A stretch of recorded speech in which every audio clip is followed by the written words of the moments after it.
Have you ever had the experience of saying something and suddenly realize what you said, leaving you to explain, I don't know why I said it that way?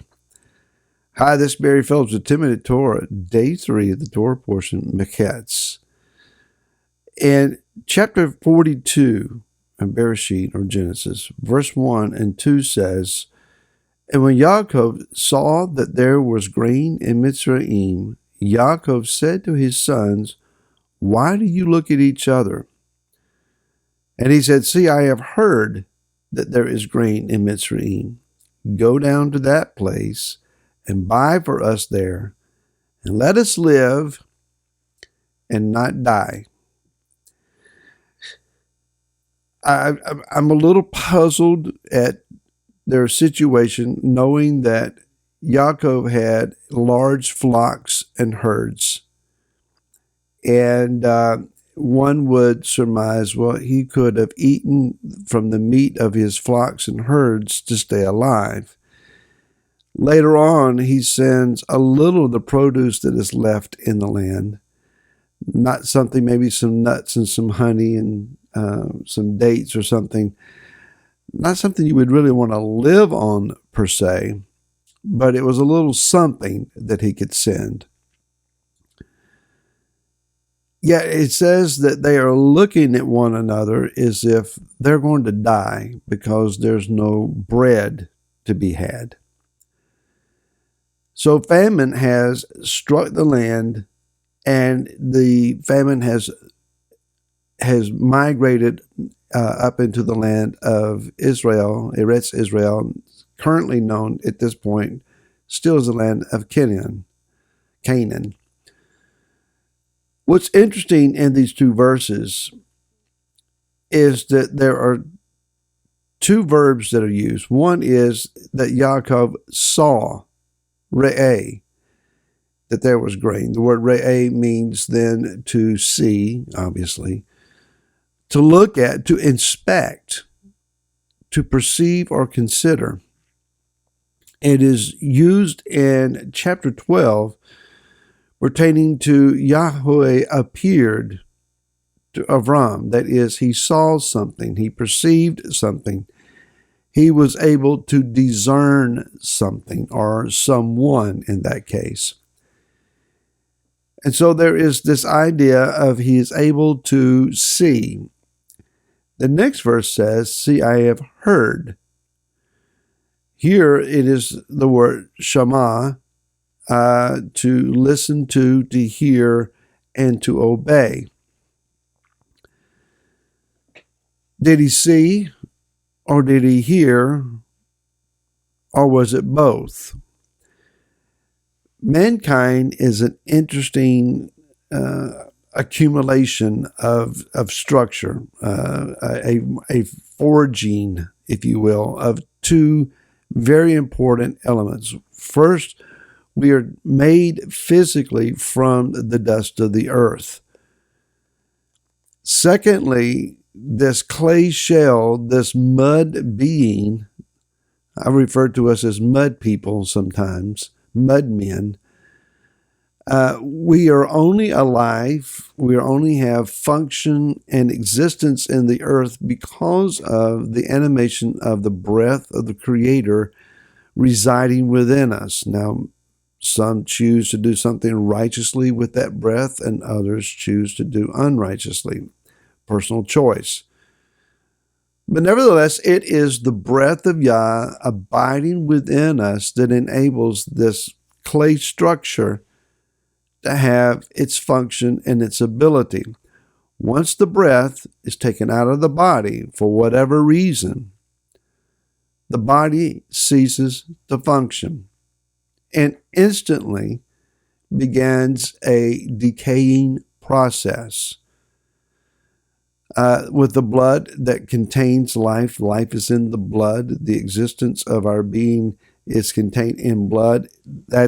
Once that's gone, the blood begins to congeal. It ceases its flow.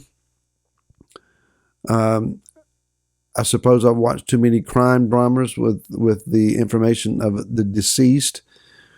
But nonetheless, the body goes through stages of decay and it responds to the absence of life. So the body that we pay so much attention to and that we give such priority to, with the fulfilling of the senses' desires and the yearnings, cravings of that are attached to the fleshly element of our being, it's short-lived. Whereas the spiritual part of us lives forever and some means.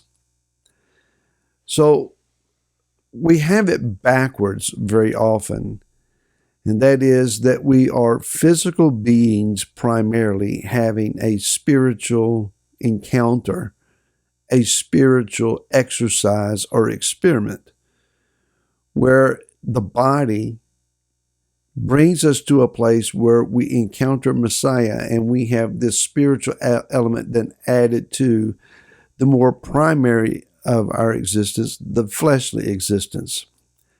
When actually it is the opposite.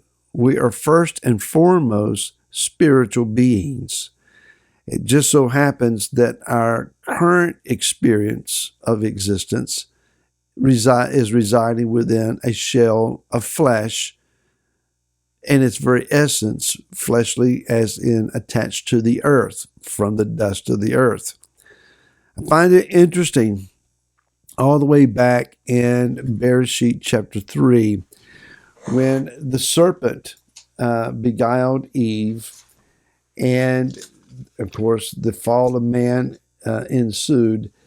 It says here in verse number 14, that the curse was placed on the serpent. And he said, on your belly you are to go and eat dust all the days of your life. Is it a coincidence then that man has just been said to be made from the dust of the earth? Our spiritual adversary consumes those who walk according to their dust, according to their flesh. So to live a flesh-oriented lifestyle is to become food for the serpent. Yaakov here, he is seeing and he is hearing. He sees somehow in the spirit, perhaps he's not in Mitzrayim. There are no newspapers for him to read about this supply of food there. He has seen, his eyes of the spirit have been opened up, evidently, enough for him to realize there is grain in Mitzrayim. What's also interesting is one of the words for grain. It's not the word used here. It is used in verse 3 later on in chapter 42. It says that he has seen that there's grain, and then the brothers go down to get grain, to buy grain. The word there in verse 3 is bar, B-A-R. Well, bar is also an Aramaic word, and at times even used in the Hebrew text for son. He has seen that perhaps he has a son in Mitzrayim. Even though he may have seen that, he is not recognizing that Joseph is still alive. Rabbinical commentators say he sees that there is Ephraim and Manasseh, grandsons, in Mitzrayim or Egypt. Yet in his flesh is so dominant at this part. He's only heard. There's a rumor. If he could have put the two together, he very well could have figured some things out. Sometimes we sense things based on our spirit, but our physical person doesn't have the understanding.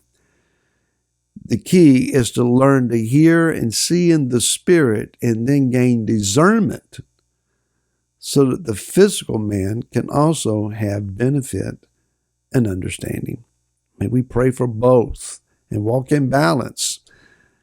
And walk back here tomorrow, and I'll see you then. Until then, shalom.